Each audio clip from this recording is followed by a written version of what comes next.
सो करीब करीब 8 बजे थे। कॉलेज टाइम की बात है। लेट हो चुका था बिकॉज 8:30 बजे से सेशंस चालू होने वाले थे।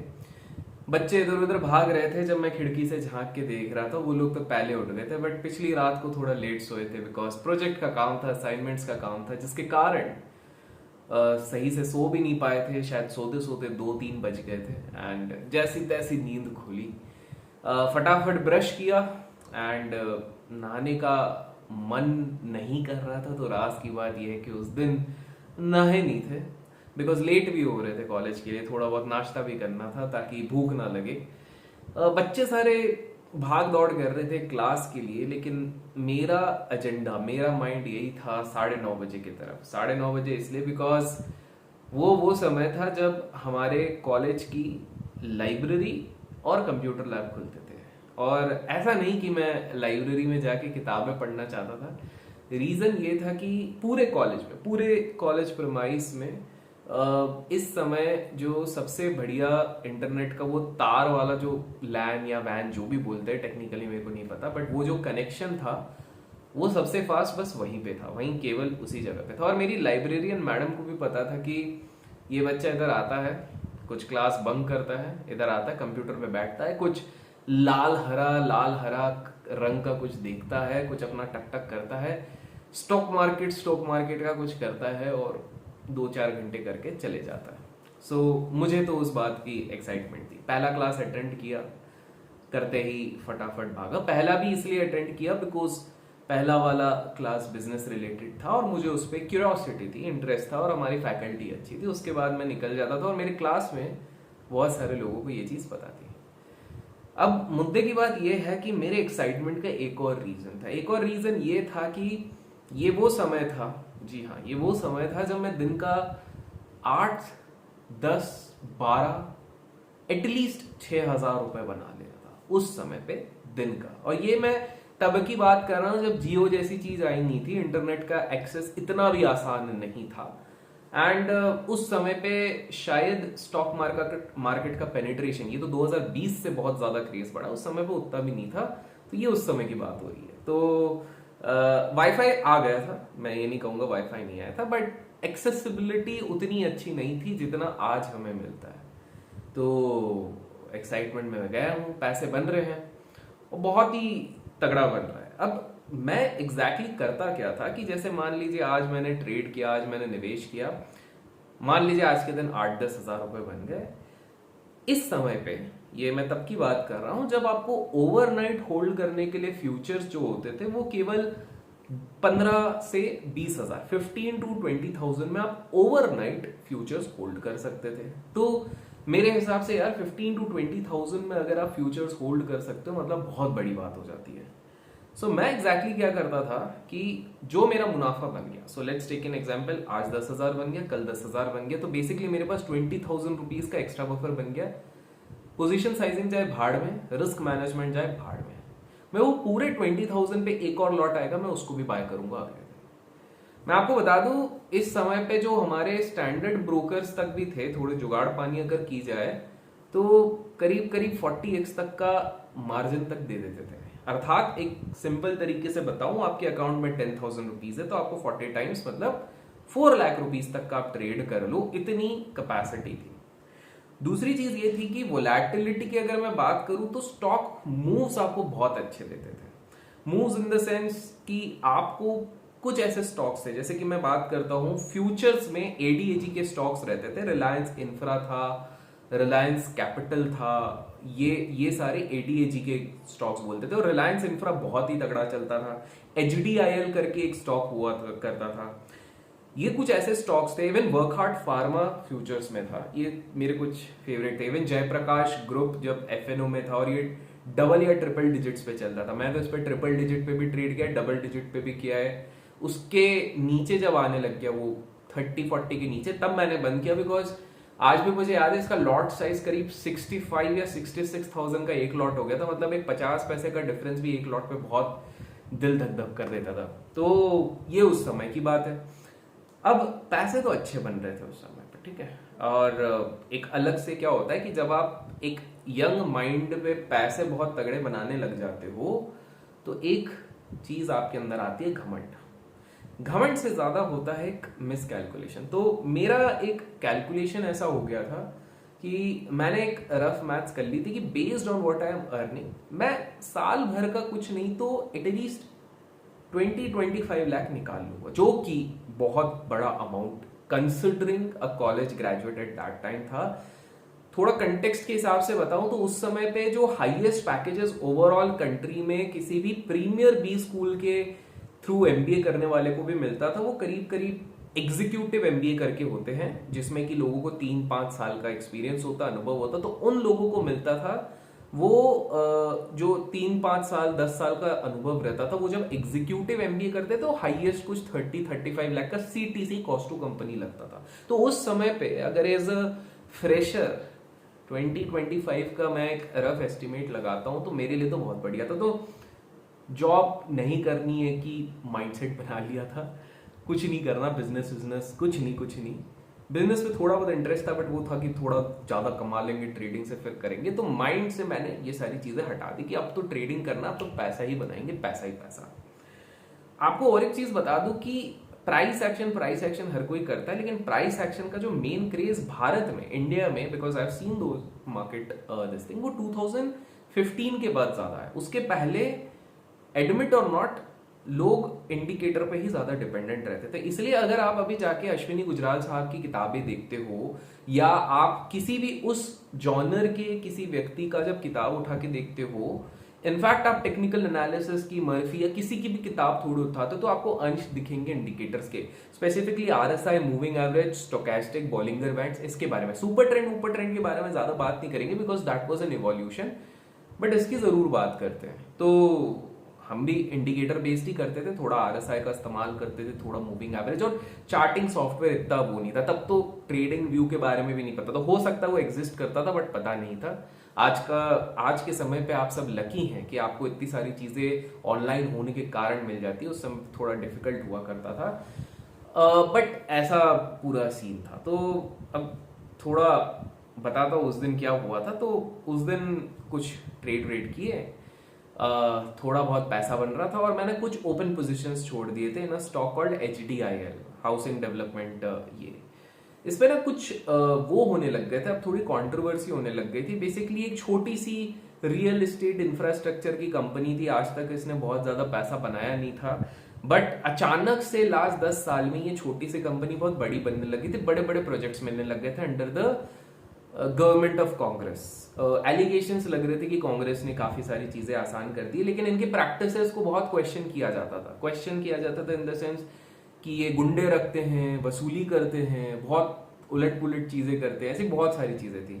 लाइकवाइज वर्कहार्ट फार्मा भी बहुत वॉलेटाइल रहता। तो मेरे को आज भी याद है, एक दिन अपर सर्किट मारा है इसने, 18-20% कुछ तो भी गया था। उसी दिन by the end of the day ये 20% डाउन भी गया है, न्यूज बेस। मतलब आप समझ रहे हो, upper circuit lower circuit on the same day.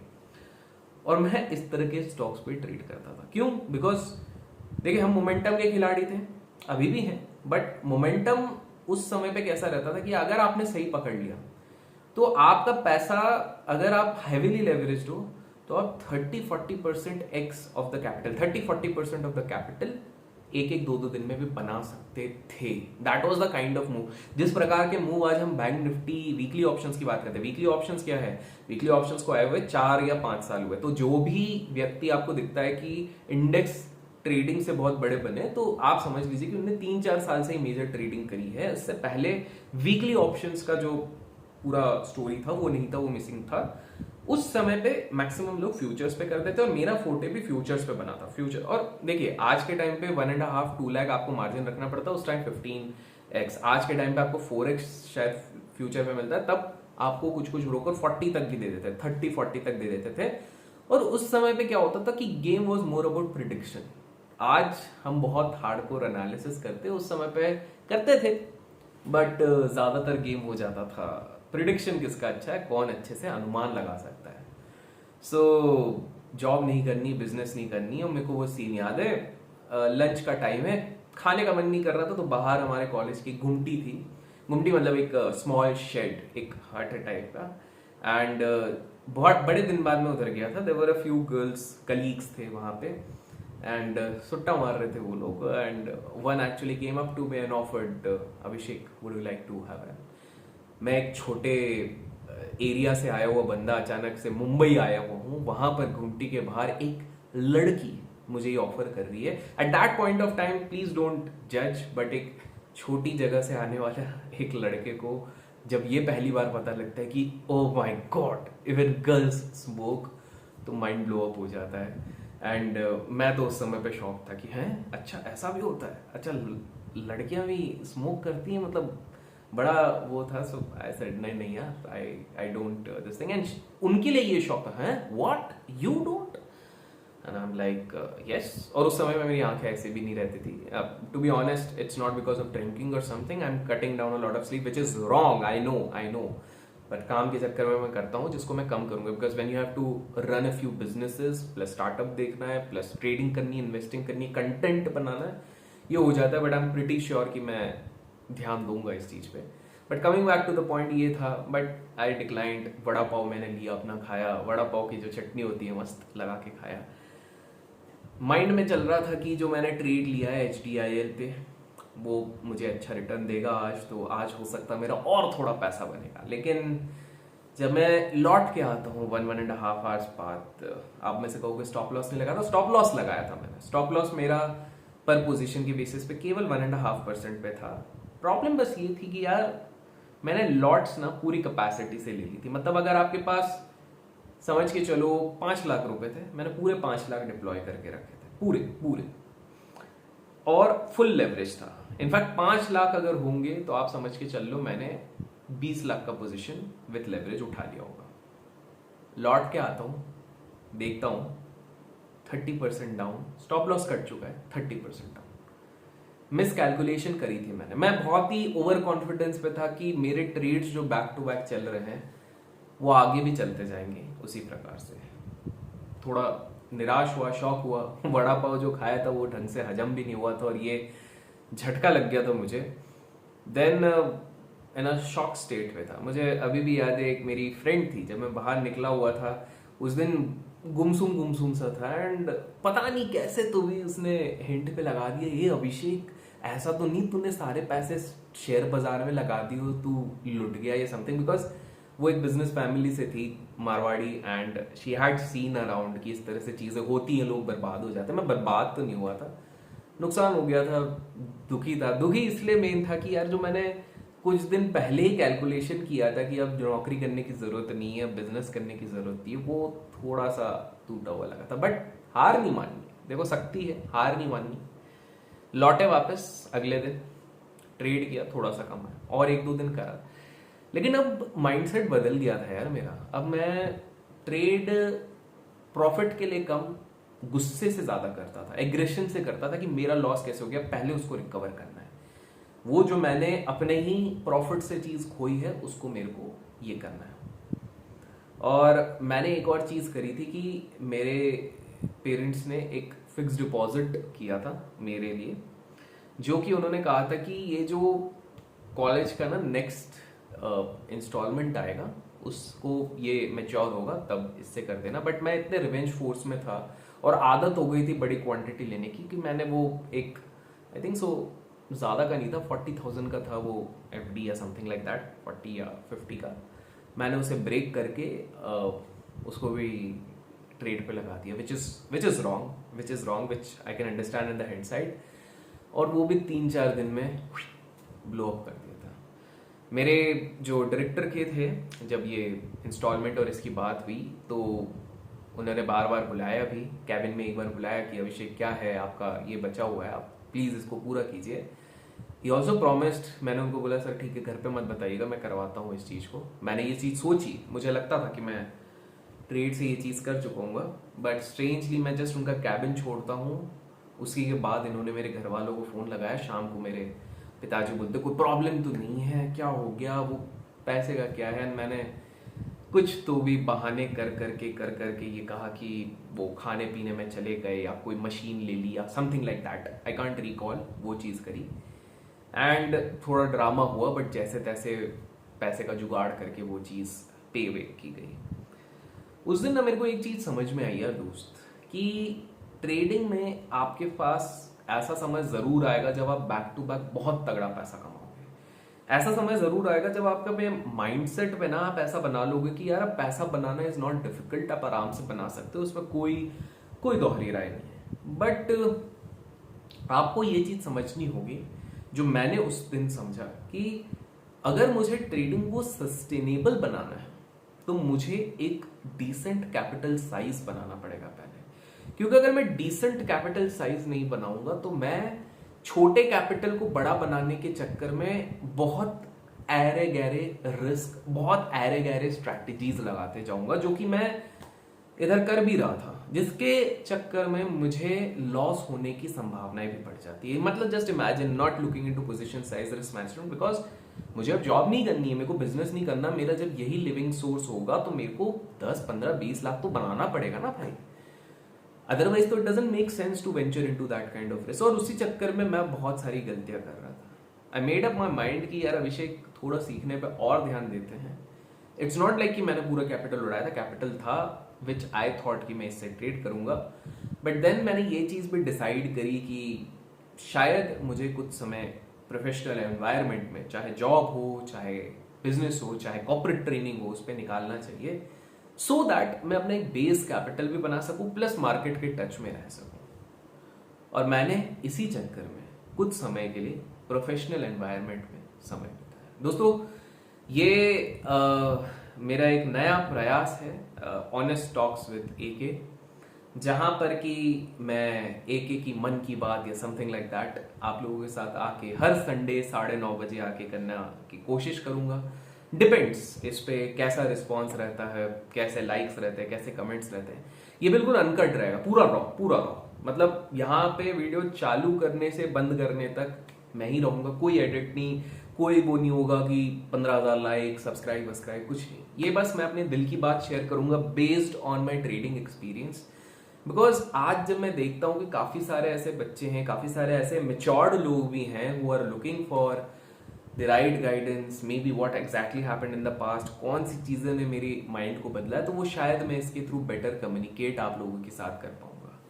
तो मैंने सोचा क्यों ना आज से शुरू करते। कोई दिमाग में कोई स्ट्रैटेजी नहीं थी कि मैं आके ये करूंगा तो ये होगा। हो सकता है इस पे ना व्यूज आए, ना लाइक्स आए, ना कमेंट्स आए, आई डोंट केयर। बट अगर वो गिनती के 100 लोग भी इस चीज से थोड़ा सा कुछ टेक अवे ले सकते हैं, कुछ समझ सकते हैं कि क्यों इंपॉर्टेंट है, कि जैसे कि आज के इसमें सेशन में आपने समझा कि यार जॉब करना या बिजनेस करना in the start is not a bad idea until unless you are very privileged, आपके पास बहुत सारे पैसे। मैं नहीं था, आप अगर होते हैं तो बात अलग है। जैसे मैं आजकल देखता हूँ ट्विटर पे कुछ लोग कहते हैं कि 15-16 साल के लोग कहते हैं कि हमारे पिताजी ने हमको 40 लाख का कैपिटल दिया, आज हमने 1 करोड़ बना दिया, 30 लाख का कैपिटल। भाई हमारे साथ ऐसा नहीं होता था, आपके साथ होता है, आप लकी हैं, आप बिल्कुल वेंचर कर सकते हैं, आपके पास समय है, आपके पास सपोर्टिंग पेरेंट्स हैं।